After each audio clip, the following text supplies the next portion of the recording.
Hello dear students, glad to meet you in this new chapter, chapter 2, Structure of Atom in grade 11. In this session 2.1, we are going to discuss about subatomic particles. In the previous chapter, we have seen about matter. Anything that occupies space and having mass is called matter, and we have seen the classifications of matter. We have learned matter composed of tiny particles called atoms. The existence of atoms has been proposed by Greek philosopher Democritus in 400 BC. According to them, atoms would not further divisible. The word atom is derived from the Greek word atomo, atomo meaning non-divisible. In 1808, English scientist John Dalton formulated theory on firm scientific basis. He proposed that matter is made up of extremely small, indivisible particles called atoms. That is, atom is the ultimate part of matter. There are some drawbacks in Dalton's atomic theory. He speculated that atoms are structureless particles. At that time, subatomic particles was not discovered, so he could not explain how atoms of different elements differ from each other, and he could not explain how and why atoms of different atoms combine with each other. This leads to the further study about the structure of atom. At the end of the 19th century, atoms consist of subatomic particles was discovered. Learning outcomes. Students, at the end of this session, you will be able to explain the discovery of electrons, list the properties of cathode rays, describe charge to mass ratio of electron, describe Millikan's oil drop method, explain charge on the electron, and explain discovery of protons and neutrons. Electric nature of matter. In 1830, Michael Faraday performed an experiment which suggested the electric nature of matter. For this experiment, he has taken an electrolyte bath. Electrolyte is nothing but a solution which can conduct electricity. In this electrolyte bath, he has placed two electrodes. One is connected to the positive terminal of the battery and the other is connected to the negative terminal of the battery. When electricity is passed through this solution, chemical reaction occurs at the electrodes, which results in the deposition of matter at electrodes. You could see a green color matter is moving towards the positive electrode and the red color matter moving towards the negative electrode. This shows the electrolyte consists of charged particles, and this indicates the electric nature of matter. This electrical nature of matter leads to further study about the nature of matter. So in the middle of 1850, Faraday began to study electrical discharge in glass discharge tube. A discharge tube is a long glass tube sealed on both sides and fitted with the metal electrodes on either side. It has a side tube fitted to a stopcock and connected to a vacuum pump to control the pressure of the gas. A high voltage is applied across this electrode. If the gas pressure is reduced to 10 to the power of minus 4 atmosphere and the potential difference of about 10,000 volt is applied to the electrodes, current starts flowing and the stream of particles move from negative electrode cathode towards positive electrode anode. This indicates that these particles are negatively charged particles called electrons. And these stream of particles are called cathode rays. When these cathode rays are allowed to pass through anode by making a hole in the anode and made to fall on a fluorescent screen in the tube which is behind the anode, it strikes that fluorescent coating made up of zinc sulfide and develop a bright spot in the coating. Using this concept, television picture tubes are manufactured. Properties of cathode rays. Some other properties of cathode rays was discovered by J.J. Thomson through a series of experiments. Let us see the properties of cathode rays one by one. First property, cathode rays travel in straight line. When an object is placed in the path of cathode rays, here we have placed an anode metal cross, it casts a sharp shadow. This shows that cathode rays travel in a straight line. Here in this picture, you could see the sharp shadow of the object. Property number 2. Cathode rays, when focused on a metal foil, the metal foil gets heated up to incandescent. Incandescence means emission of hot body radiation. Property number 3. Cathode rays consist of material particles. If a light paddle wheel is placed in the path of cathode rays, it starts rotating. This indicates that cathode rays consist of material particles. Point number 4. Effect of electric field on cathode rays. When electric field is applied to the streams of cathode rays, this cathode rays deflected towards the positive plate. This shows that cathode rays are negatively charged particles. Point number 5. Effect of magnetic field on cathode rays. When magnetic field is applied in the path of cathode rays, it gets deflected in the direction expected for a negative particle. This also confirms cathode rays are negatively charged particles. Here in this picture, you could see the deflection of the cathode rays very clearly under the influence of magnetic field.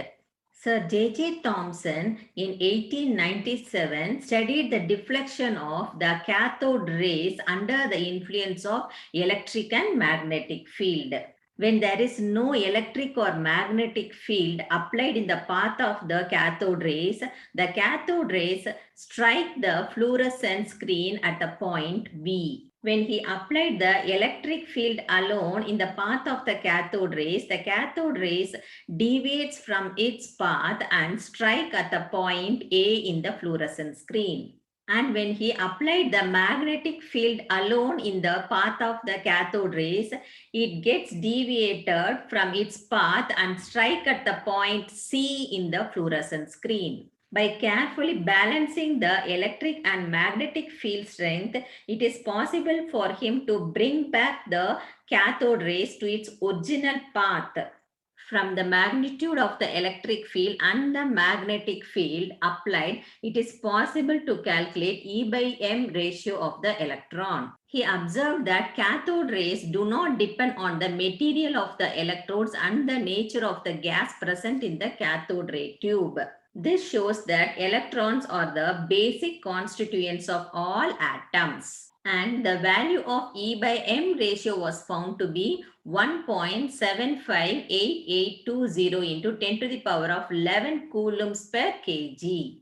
We know that E/m ratio was determined by J.J. Thomson, but the charge of the electron is determined by Robert Millikan in 1909 by performing oil drop experiment.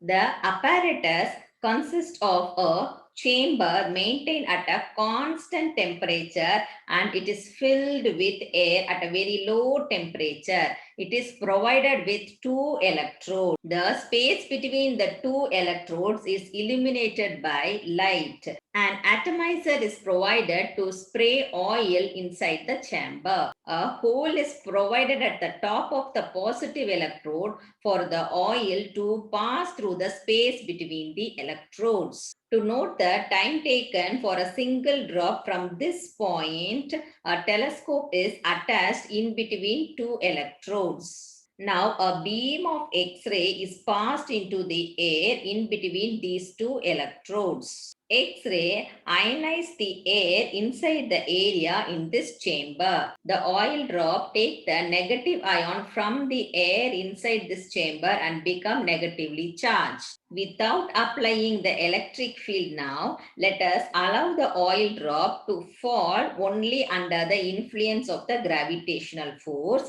and measure the velocity of the oil drop.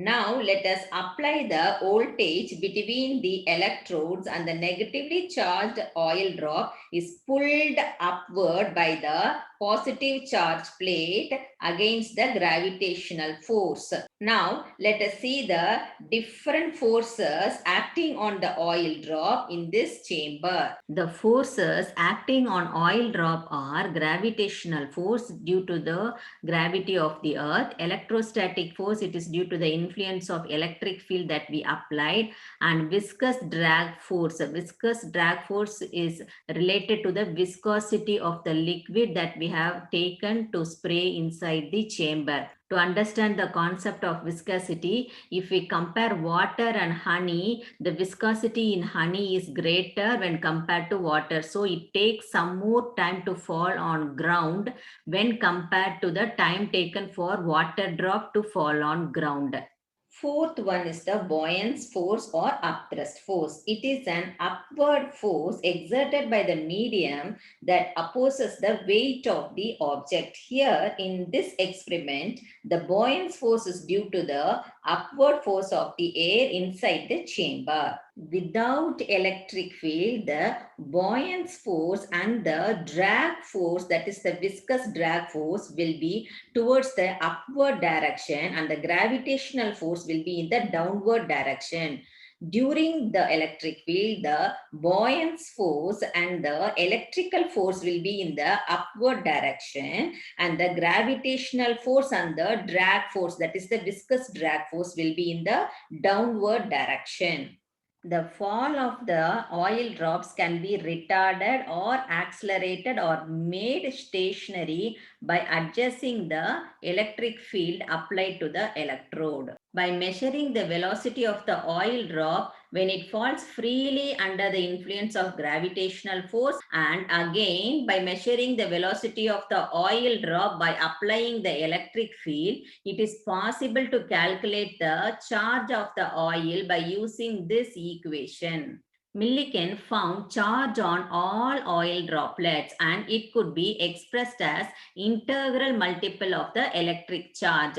Q equal to N into E, where N is the number of electrons the oil drops absorb from the air inside the chamber. So N equal to the whole number integers. The charge of electron is found to be 1.6022 into 10 to the power of minus 19 coulombs. This is taken as 1 unit negative charge. Mass of the electron. Millikan determined the mass of the electron by combining the E by M ratio given by Thomson. The E by M ratio given by Thomson is 1.758820 into 10 to the power of 8 coulombs per gram. Here I have given in terms of gram. And the charge of the electron determined by Millikan is 1.6022 into 10 to the power of minus 19 coulomb per electron. So the mass of the electron can be calculated by taking the charge of the electron upon E by M ratio,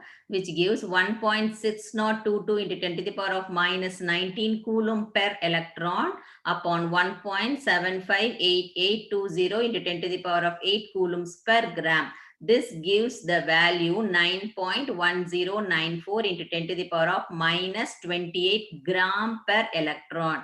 If we want to convert it into kilogram, then you have to add plus 3 in the exponent form. So ME will be equal to 9.1094 into 10 to the power of minus 31 kilogram per electron. Goldstein in 1886 discovered proton. He used a perforated cathode in the discharge tube and passing the electric discharge at low temperature, he observed a new type of rays steaming behind the cathode, and these rays was canal rays. Since it passes through this hole, it looks like a canal rays. Further studies about these rays shows that they consist of positively charged particles. And the property of these rays under the influence of magnetic field is quite opposite to that of the cathode rays, because it deflected in the direction expected for a positive particles. Under the influence of electric field, these particles moves towards the negatively charged plates, and this indicates they have positively charged particles. Like cathode, these anode rays also travel in straight line and it contains material particles. E by M ratio of these particles depends upon the nature of the gas taken in the discharge tube. As we know, the E by M ratio of the anode rays depends upon the nature of the gas taken in the discharge tube. It was observed that the E by M ratio was maximum when hydrogen gas was taken in the discharge tube. This indicates that positive ions formed from hydrogen are lightest. The lightest positively charged particles were named as protons. Protons were characterized in 1919. The charge and mass of proton were determined in the same manner as the one discussed in the case of electron. So the E by M ratio of proton is found to be 9.58 into 10 to the power of 4 coulombs per gram. Charge of proton is opposite to the charge of electron and it was found to be the same 1.6022 into 10 to the power of minus 19 coulombs. So from these two observations, we could find the mass of proton and it was found to be 1.673 into 10 to the power of minus 27 kilograms. It is equal to that of the mass of the hydrogen atom. And the mass of proton is 1837 times greater than the mass of electron.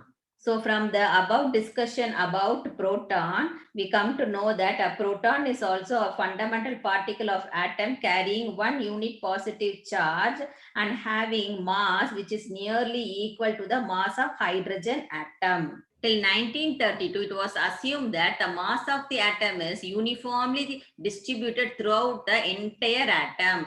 To understand this concept, let us take watermelon and cut into two halves. What we observe, the red portion is uniformly distributed all over the fruit and the black seeds are embedded in that red portion. When we compare the speculated structure of atom at that time with this fruit, the freshly red portion represents the cloud of positive charge and the black seeds represents the negative charge of electrons. So till 1932, scientists believed that atom is made up of only protons and electrons. And protons and electrons are present in equal numbers in an atom so that the atom is electrically neutral. Though this model explains the electrical neutrality of the atom, it failed to explain some of the observations made by Rutherford in his alpha particle scattering experiment. So in 1932, Chadwick discovered these neutral particles when he bombarded beryllium with alpha particles. Alpha particles consist of positively charged helium nuclei of mass 4 and he named that neutral particle as neutron because of the neutral nature. The mass of neutron is 1.00871 atomic mass unit, which is slightly greater than the mass of proton, which is 1.00732 atomic mass unit. From the above discussion, we come to know that a neutron is a subatomic particle without electric charge. Its mass is almost equal to mass of one hydrogen atom.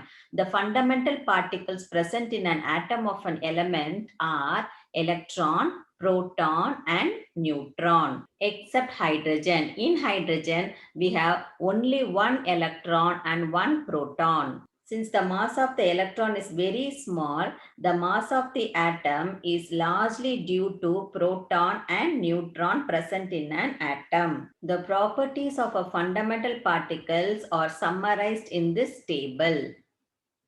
Students, let's recall all the topics that we have discussed in this session. In this session, we have discussed about the discovery of electrons, properties of cathode rays, charge to mass ratio, that is E by M ratio of electron, Millikan's oil drop method, charge on the electron and mass of the electron, discovery of protons and its properties and neutrons.